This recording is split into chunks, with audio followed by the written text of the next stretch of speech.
Divine Thoughts, a journey to the innermost recesses of our soul. Isho മിശിഹായിൽ ഏറ്റവും സ്നേഹം നിറഞ്ഞ സഹോദരീ സഹോദരന്മാരെ, ഇന്ന് സഭ അത്യന്തം സന്തോഷത്തോടും ആത്മീയ ഉണർവോടും കൂടെ ആഘോഷിക്കുന്ന മഹത്തായ തിരുനാളാണ് പന്തക്കുസ്ത തിരുനാൾ. ക്രിസ്തുവിൻ്റെ ഉയർപ്പിന് ശേഷം 50-ാം ദിവസം പരിശുദ്ധ റൂഹ അപ്പസ്തോലന്മാരുടെ മേൽ ഇറങ്ങി വന്ന് സഭയുടെ ജനനം പ്രഖ്യാപിച്ച ദിവസം. ക്രിസ്മസ് ക്രിസ്തുവിൻ്റെ ജനനത്തിൻ്റെ തിരുനാളാണെങ്കിൽ ഇന്ന് സഭയുടെ ജന്മദിനമാണ്. ഇന്നത്തെ തിരുവചനങ്ങളെല്ലാം ഒരു മഹത്തായ സത്യം നമ്മെ പഠിപ്പിക്കുന്നു. പരിശുദ്ധ റൂഹ ജീവൻ നൽകുന്ന ദൈവശ്വാസമാണ്. ഇന്നത്തെ ആദ്യത്തെ വായനയിൽ ഉൽപ്പത്തിയുടെ പുസ്തകത്തിൽ നിന്ന് നാം വായിച്ചു കേട്ടു, ദൈവം മണ്ണിൽ നിന്ന് മനുഷ്യനെ രൂപപ്പെടുത്തി. എന്നാൽ ആദം ജീവനുള്ള മനുഷ്യനായി മാറിയത് എപ്പോഴാണ്? ദൈവം അവൻ്റെ നാസാരന്ധ്രത്തിൽ ജീവശ്വാസം നിശ്വസിച്ചപ്പോൾ. അതുവരെ ആദം ഒരു രൂപൻ മാത്രമായിരുന്നു. ദൈവശ്വാസം അവനിൽ പ്രവേശിച്ചപ്പോൾ അവൻ ജീവിച്ചു. പ്രിയമുള്ളവരെ, ഇന്ന് നമ്മളും പലപ്പോഴും അങ്ങനെ തന്നെയാണ്. ശരീരം ജീവിച്ചിരിക്കുന്നുണ്ടാകാം, ജോലിയുണ്ട്, കുടുംബമുണ്ട്, പണമുണ്ട്. പക്ഷേ ആത്മീയമായി ചിലപ്പോൾ നാം ഉള്ളിൽ മരിച്ചവരെ പോലെ ജീവിക്കുന്നു. സന്തോഷമില്ല, സമാധാനമില്ല, പ്രത്യാശയില്ല, പ്രാർത്ഥനയിൽ രുചിയില്ല. എന്തുകൊണ്ട്? പരിശുദ്ധ റൂഹായുടെ തീ ക്ഷയിച്ചതുകൊണ്ട്. ജോബിൻ്റെ പുസ്തകത്തിൽ നാം വായിച്ചു കേട്ടു, ദൈവ ചൈതന്യം എന്നെ സൃഷ്ടിച്ചു, സർവശക്തൻ്റെ ശ്വാസം എനിക്ക് ജീവൻ നൽകുന്നു. മനുഷ്യനെ ജീവിപ്പിക്കുന്ന ശക്തി ദൈവാത്മാവാണ്. ഇന്ന് ലോകം ശക്തിയെ പല രീതിയിൽ അളക്കുന്നു. പണം, രാഷ്ട്രീയം, സാങ്കേതിക വിദ്യ, വിദ്യാഭ്യാസം, അധികാരം. പക്ഷേ ക്രിസ്ത്യാനിയുടെ യഥാർത്ഥ ശക്തി എന്താണ്? പരിശുദ്ധ റൂഹായുടെ ശക്തി. അപ്പസ്തോലന്മാരെ നോക്കൂ, യേശുവിൻ്റെ മരണശേഷം അവർ ഭയന്ന് വാതിലടച്ചിരുന്നു. ഭീരുക്കളായിരുന്നു, പുറത്തേക്ക് വരാൻ പോലും അവർക്ക് പേടിയായിരുന്നു. എന്നാൽ പന്തക്കുസ്ത ദിവസം പരിശുദ്ധ റൂഹ ഇറങ്ങി വന്നപ്പോൾ എന്തു സംഭവിച്ചു? അതേ മനുഷ്യർ തെരുവിലേക്കിറങ്ങി ധൈര്യത്തോടെ സുവിശേഷം പ്രസംഗിച്ചു. പത്രോസ് മുമ്പ് ഒരു വേലക്കാരിയുടെ മുന്നിൽ യേശുവിനെ തള്ളിപ്പറഞ്ഞവനായിരുന്നു. എന്നാൽ റൂഹായുടെ ശക്തി വന്നപ്പോൾ ആയിരങ്ങളോട് പ്രസംഗിച്ചു.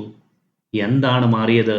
വിദ്യാഭ്യാസമല്ല, അധികാരമല്ല, റൂഹായുടെ ശക്തി. വിശുദ്ധ ബേസിൽ പറയുന്നു, പരിശുദ്ധാത്മാവ് വരുമ്പോൾ ഭീരുക്കൾ ധീരരാകുന്നു, പാപികൾ വിശുദ്ധരാകുന്നു, മനുഷ്യഹൃദയം ദൈവത്തിൻ്റെ ആലയമാകുന്നു. ഇന്നും അതുതന്നെയാണ് സംഭവിക്കുന്നത്. ഒരു വ്യക്തി മദ്യപാനത്തിൽ നിന്ന് മോചിതനാകുന്നു, ഒരു കുടുംബം തകർച്ചയിൽ നിന്ന് ഒന്നാകുന്നു, ഒരു യുവാവ് ദുഷ്പ്രവർത്തനങ്ങളിൽ നിന്ന് തിരിച്ചു വരുന്നു, ഒരു പുരോഹിതൻ ക്ഷീണത്തിനിടയിലും സേവനം തുടരുന്നു, ഒരു രോഗി വേദനയ്ക്കിടയിലും പ്രത്യാശ കൈവിടുന്നില്ല. ഇതെല്ലാം എങ്ങനെ? പരിശുദ്ധ റൂഹായുടെ പ്രവർത്തനം. വിശുദ്ധ യോഹന്നാന്റെ സുവിശേഷം 20-ാം അധ്യായം 19 മുതൽ 23 വരെയുള്ള വചനങ്ങളിൽ നാം വായിക്കുന്നു, ഉയർത്തെഴുന്നേറ്റ യേശു ശിഷ്യന്മാരുടെ ഇടയിൽ നിന്ന് വന്ന് പറഞ്ഞു, സമാധാനം നിങ്ങളോടുകൂടെ. അതിനുശേഷം അവരിലേക്ക് ശ്വസിച്ചുകൊണ്ട് അവൻ പറഞ്ഞു, പരിശുദ്ധ റൂഹായെ സ്വീകരിക്കുവിൻ. ഇത് വളരെ ആഴമുള്ള ഒരു സംഭവമാണ്. ഉൽപ്പത്തിയിൽ ആദത്തിന് ജീവശ്വാസം നൽകിയ ദൈവം ഇപ്പോൾ പുതിയ സൃഷ്ടിയായ സഭയ്ക്ക് വീണ്ടും ശ്വാസം നൽകുന്നു. യേശു തൻ്റെ സഭയെ പരിശുദ്ധ റൂഹായാൽ ജീവിപ്പിക്കുന്നു. പ്രിയ സഹോദരങ്ങളെ, ഇന്നൊരു പ്രധാന ചോദ്യം നമുക്ക് ചോദിക്കാം. പരിശുദ്ധ റൂഹ നമ്മുടെ ജീവിതത്തിൽ പ്രവർത്തിക്കുന്നുണ്ടോ? പലരും കരുതുന്നു പരിശുദ്ധാത്മാവ് എന്നത് അസാധാരണ അത്ഭുതങ്ങൾ മാത്രമാണ്. ഭാഷാവരം, രോഗശാന്തി, വലിയ ആത്മീയ അനുഭവങ്ങൾ. എന്നാൽ പരിശുദ്ധ റൂഹായുടെ ഏറ്റവും വലിയ അത്ഭുതം എന്താണെന്നറിയാമോ? ഒരു മനുഷ്യ ഹൃദയത്തെ മാറ്റുന്നത്. നിങ്ങൾ കോപിയായിരുന്നിട്ട് ക്ഷമിക്കാൻ തുടങ്ങുമ്പോൾ റൂഹ പ്രവർത്തിക്കുന്നു. നിങ്ങൾ പ്രതികാരം ചെയ്യാതെ മാപ്പ് നൽകുമ്പോൾ റൂഹ പ്രവർത്തിക്കുന്നു. പ്രാർത്ഥിക്കാൻ മനസ്സില്ലെങ്കിലും പ്രാർത്ഥനയിലേക്ക് വലിക്കപ്പെടുമ്പോൾ റൂഹ പ്രവർത്തിക്കുന്നു. തെറ്റ് തിരിച്ചറിഞ്ഞ് കുമ്പസാരത്തിലേക്ക് പോകുമ്പോൾ റൂഹ പ്രവർത്തിക്കുന്നു.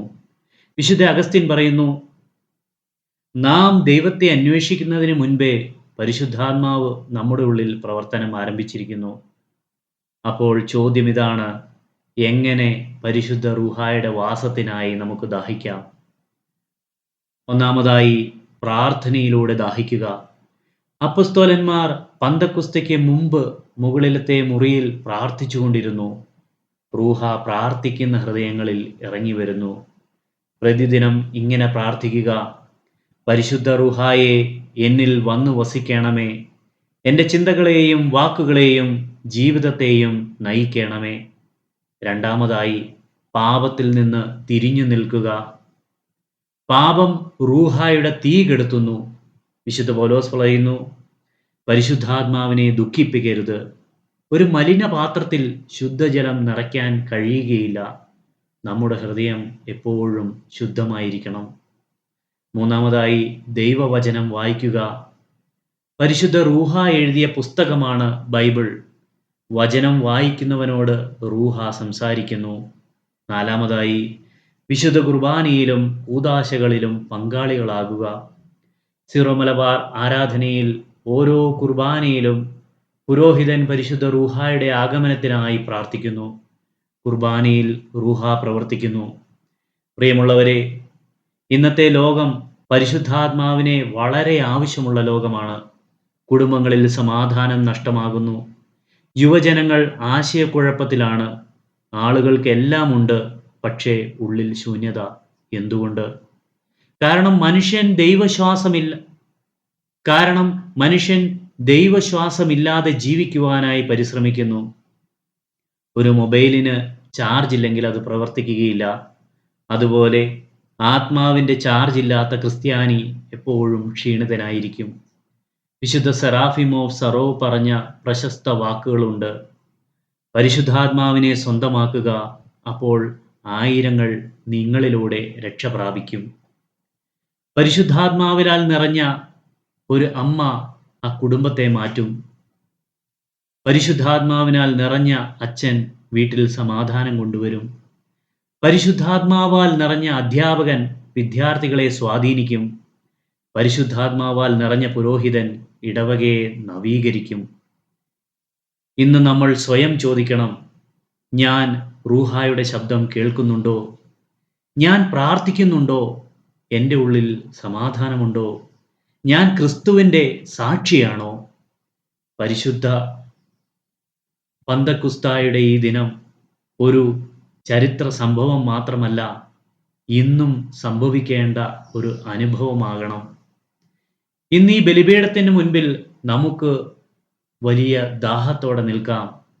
കർത്താവേ, ഞാൻ ശൂന്യനാണ്, പരിശുദ്ധ റൂഹായാൽ എന്നെ നിറയ്ക്കണമേ എന്ന് പ്രാർത്ഥിക്കാം.